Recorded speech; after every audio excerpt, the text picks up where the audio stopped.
Hello everyone, and welcome to Casa Nightmare. In this episode of Scary Bedtime Stories, we share with you 3 stories about haunted items. So without further ado, let's get into it. In the heart of a small secluded town nestled between rolling hills and dense forests, there stood an old dilapidated garage. Its rusty sign creaked in the wind, barely visible through the overgrown weeds that choked the pathway leading to its entrance. The townsfolk whispered tales of the garage's haunted past, of strange stories echoing from within its walls long after dark, and the mysterious disappearance of anyone who dared to venture inside. Among the relics of forgotten automobiles that littered the garage's interior, there sat a car unlike any other, a sleek vintage vehicle with a polished black exterior that seemed to gleam even in the dim light. Its headlights, like twin beacons in the darkness, pierced through the darkness with an eerie glow, casting long, twisted shadows that danced along the walls. Legend had it that the car was cursed, its very presence a harbinger of doom for those who crossed its path. Many years ago, it was said to have belonged to a wealthy businessman who met a tragic end in a fiery crash on a lonely stretch of road just outside town. Since that fateful night, the car had become a vessel for his restless spirit, doomed to roam the earth in search of souls to claim as its own. Despite the warnings of the townsfolk, there were those who dared to test the limits of the car's malevolent power. They spoke of late-night joyrides through the winding roads of the surrounding countryside, where the car seemed to take on a life of its own, hurtling through the darkness at breakneck speeds with no driver at the wheel. But those who dared to challenge the car's curse soon learned that there was no escaping its grasp. One by one, they vanished without a trace, their fate a chilling reminder of the car's insatiable hunger for souls. Among the few who remained was a young mechanic named Ethan, drawn to the garage by a fascination with the supernatural and a desire to uncover the truth behind the car's haunting. Ignoring the warnings of the townsfolk, he ventured into the garage alone, determined to unravel the mystery that shrouded the cursed vehicle. As he stepped through the threshold, a chill swept over him, sending shivers up his spine.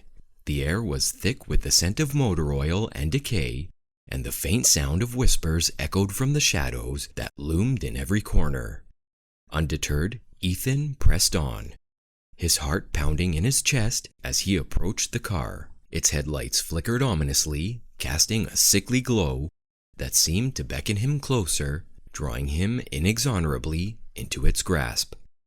With trembling hands, he reached out to touch the car's sleek exterior, a sense of dread washing over him as he felt the cold metal beneath his fingertips. Suddenly, the engine came to life with a deafening roar, and Ethan recoiled in horror as the car lurched forward, its headlights blazing with an otherworldly intensity. Desperate to escape, Ethan turned to flee, but it was too late. The car had him in its clutches, its malevolent spirit feeding off his fear and despair. With a menacing lurch, it sped off into the night, leaving behind nothing but an empty garage and the chilling echoes of Ethan's screams. To this day, the haunted car roams the countryside, snatching up unsuspecting victims, its twisted form a specter of terror for those who dare to cross its path. And though the townsfolk whisper tales of its cursed existence, few dare to venture near the old garage, where the revving echoes of the car's sinister engine linger in the dark.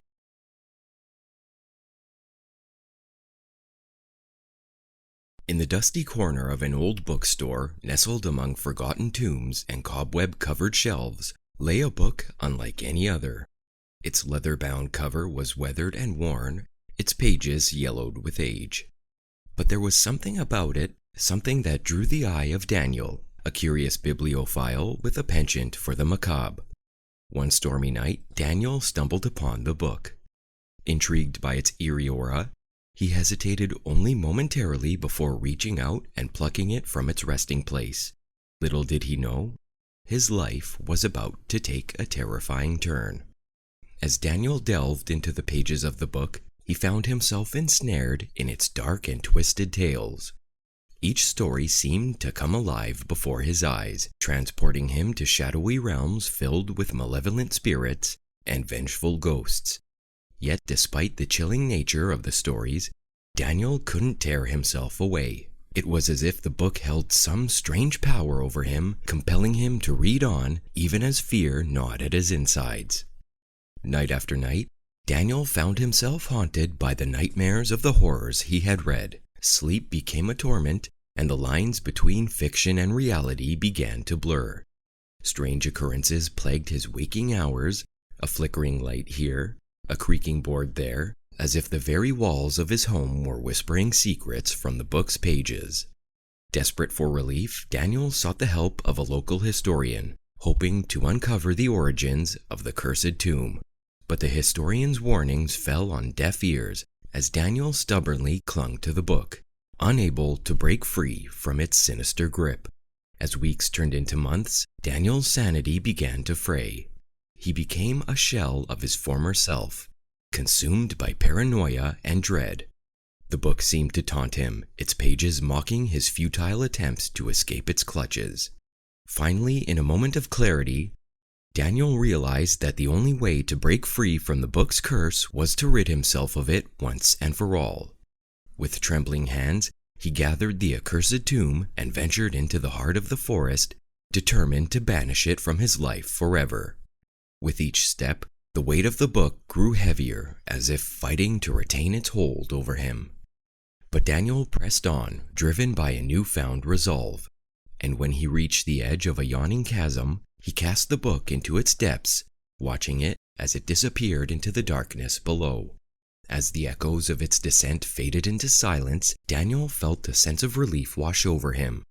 For the first time, in what felt like an eternity, he was free from the book's torment. As he made his way back to civilization, he vowed never to let curiosity lead him astray again. But little did he know, the book's whispers lingered in the shadows, waiting for the next unsuspecting soul to stumble upon its cursed pages and unleash its horrors once more.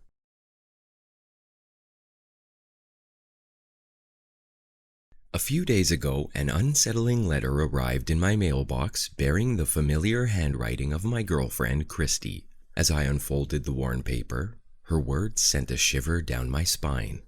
"James, I need you to do something for me tonight. It's very, very important that you do it exactly as I ask. You're probably going to think that this is all crazy, but please, just humor me. Maybe we can laugh about this if I ever come back. Do you remember that vase I found half buried in the forest? The one with the odd markings engraved on it? I need you to go to my apartment and get it. First, I need you to get a black marker and draw 2 eyes on the palms of your hands. Make sure the pupils are in the middle of each palm. Then I need you to go to my apartment. Bring a bag and a candle with you. When you get into the apartment, it will be dark. Don't turn the lights on. Use the candle to light your way. When you enter my bedroom, you may hear the sound of whispering. You won't know where it's coming from, but don't let it freak you out. Just ignore it. Don't let it convince you of anything. Just remember, everything it says is a lie. You'll find the vase sitting on the dresser. Make sure you pick it up with both hands at once. Make sure the eyes on both your palms are touching the vase. If you feel something touching you, just ignore it. None of it can hurt you. Tip the vase over until all the blood has drained out. Make sure you drain it until there is not even 1 drop left. Whatever you do, don't look inside. For God's sake, just drop it into the bag and leave. Take it away and get rid of it. I'm sorry I have to ask you to do this, James, but you're the only person I can trust. If I'd known then what I know now, none of this would have ever happened. If everything goes well, I'll see you soon. All my love, Christy." Christy's signature at the end, usually a comforting sight, now felt like an ominous warning. My mind raced with questions and doubts. Was she in danger? Was this some kind of elaborate prank? I had to know. I dialed Christy's number, my heart pounding in my chest as I waited for her to pick up.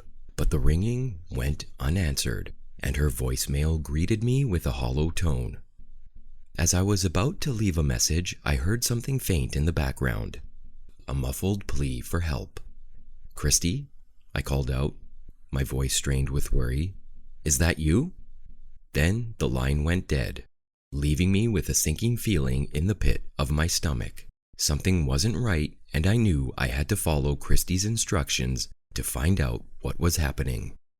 With a candle in hand and a bag slung over my shoulder, I made my way to Christy's apartment, each step heavy with dread.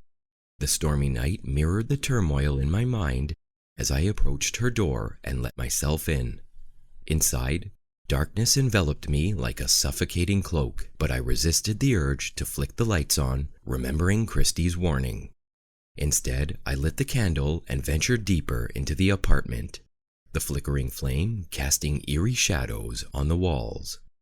"Christy?" I called out in a hushed voice. My unease grew with each step until I reached her bedroom door. And that's when I heard it. The faint whispering, like a chorus of voices murmuring in unison. It sent a chill down my spine, but I pressed on, my palms clammy with fear. Ignoring the unsettling sound, I entered the dimly lit room and spotted the vase on the dresser, just as Christy had described. With trembling hands, I reached for it, feeling a strange warmth emanating from its surface. As I lifted the vase, the candle flickered and went out, plunging me into total darkness. Panic clawed at my chest, but I forced myself to focus on the task at hand. With the whispering growing louder with each passing second, I tipped the vase over, and the metallic scent of blood filled the air as it spilled onto the floor. The room echoed with a steady drip of crimson liquid until finally it ceased, and so did the whispering. In the silence that followed, I felt a wave of relief wash over me, but it was short-lived. A sudden realization struck me. I had forgotten to draw the eyes on the palms of my hands as Christy instructed. Before I could dwell on my mistake, a cold dread settled over me, and I knew that I was not alone. The whispers started again, filling the room with its insidious chorus, and I felt a strange tingling sensation in the palms of my hands. With a sinking feeling in my gut, I understood what I had unleashed, the same terror that had consumed Christy, and now, like her, I was bound to the cursed vase, condemned to feed its insatiable hunger with my own blood. As the whispers grew louder, urging me to obey its every command, I realized that I was trapped, a prisoner of the vase, doomed to serve its dark purpose for eternity. And in that moment of despair, I knew that I had failed Christy, and that my own fate was sealed.